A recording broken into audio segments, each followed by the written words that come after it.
Scientists from Cambridge University have conducted the largest research of its kind, analyzing data from 29 million people across the world to examine the link between air pollution and dementia. Their findings, published in the Lancet Planetary Health Journal, provide strong evidence that air pollution significantly increases dementia risk. The research team reviewed 51 different studies from around the world and discovered worrying statistics. For every 10 micrograms per cubic meter of PM 2.5 particles in the air, a person's risk of getting dementia goes up by 17%.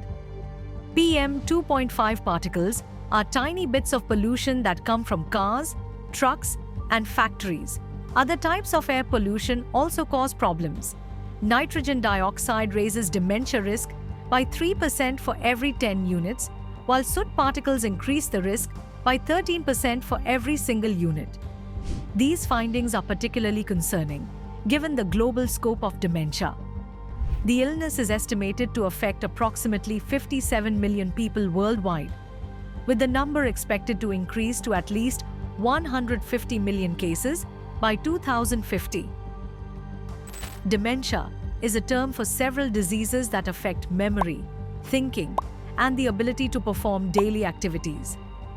The illness gets worse over time and mainly affects older people, making it one of the leading causes of death in older adults. How does air pollution damage the brain? Scientists think pollution causes inflammation and oxidative stress in the brain, and both of these processes can damage cells and DNA. The pollutants damage cell membranes and brain proteins, cause blood vessel inflammation, and help toxic proteins build up. The human body has no good way to protect itself from these tiny pollution particles because they are so small they can travel through the lungs into the bloodstream. From there, they reach the brain and cause damage over many years. The results show that air pollution is now a major health threat that affects the brain, making it one of the biggest risk factors for the disease.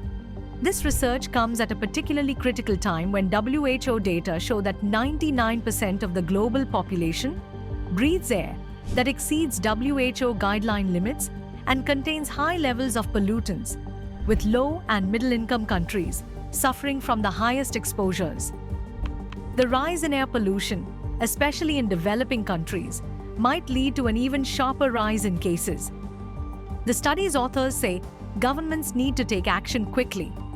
Better air quality standards and stricter controls on pollution sources could save many lives. Simple changes like using cleaner transport and reducing industrial emissions could make a big difference. For individuals, the research highlights the importance of avoiding heavily polluted areas when possible. However, the scientists stress that this is mainly a problem that needs fixing at the policy level.